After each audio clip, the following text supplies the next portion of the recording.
2024 он 7 сарын 1-ний даваа гарагийн нэгэн эргэцүүлэл.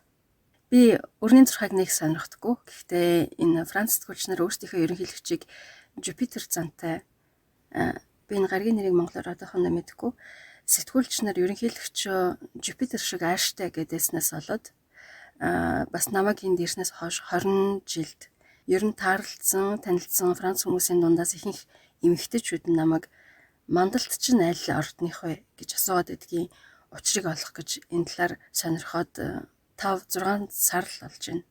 Мандалт гэдэг нь Францаар ascendant, англиар бол rising, оросоор восходящий юм байлээ.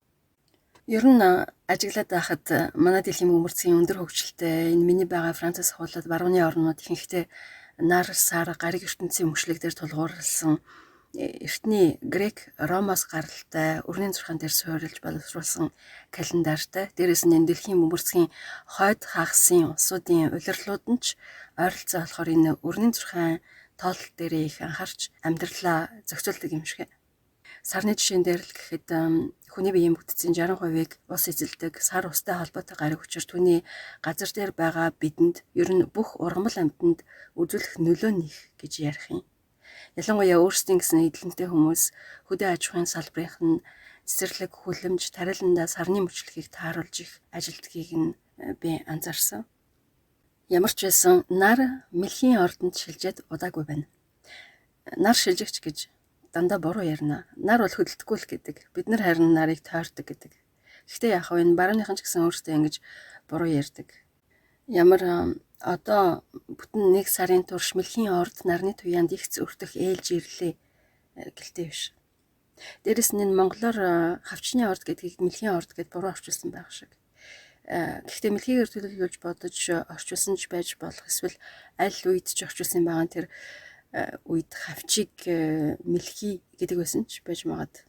За энэ мэлхий байна уу, хавч байна уу, энэ ч яг гол нь энэ өрнийн зурхаан талаар судалж ойлгосон зүйлээ орчуулсан орчуулга маань юм болж байна.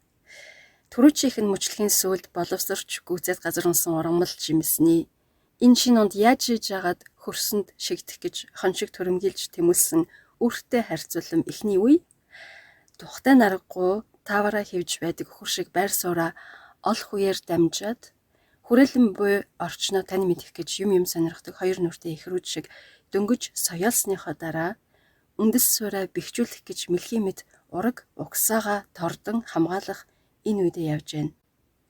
Тийм учраас энэ өрнийн зурхаан тооллын 4-р сарыг гэр бүл, үр хүүхдүүдтэй өөрийн сэтгэл зүйн эрүүл мэнд, дотоод ертөнцийн зориулах мөч гэдэг гинэ.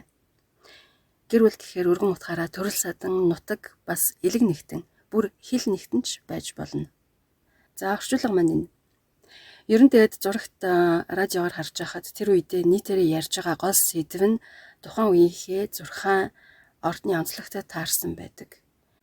Хит хардамтай хүний нүдээр бол цаанаас гариг иргэсийн нөлөөнд орчихсон байгаа ард түмнүүд үгэнд оромтгой байдаг болохоор далимдуулаад хүүхдийн сургуулийн амралт, сонгуулиудаа бас үндэсний баяр наадмуудаа энэ мэлхийн ордны үеэр явуулгатайгаар тааруулж зохион байгуулад байдаг нь улс төрчдийн нэг зал юм уу да гэмээр.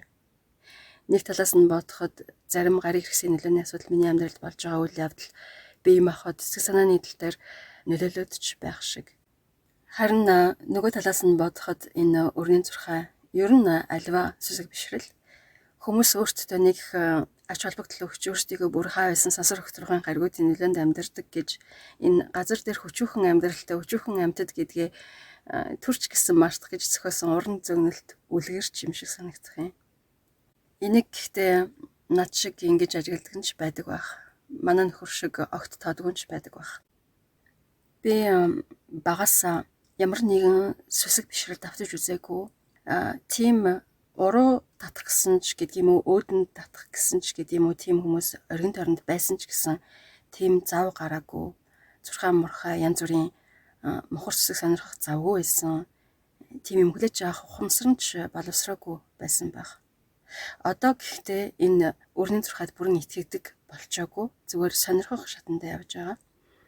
Харин зүгээр монгол хэл бол миний удам угсаатай холбоотой хэл учраас энэ подкастын сувгийг өрнийн зурхаан тооллын үндэс угсаа, өөрийн дотоод ертөнц, оюун бодлоо, далд ухамсараа ангаах, эрүүлжүүлэх, нөхцөл бүрдүүлж өгч байгаа энэ үед нь эхлүүлж байгаагийнхаа учрыг тайлбарлаж байгаа царай маань энэ. За ингээд энэ дугаараа өндөрлөе.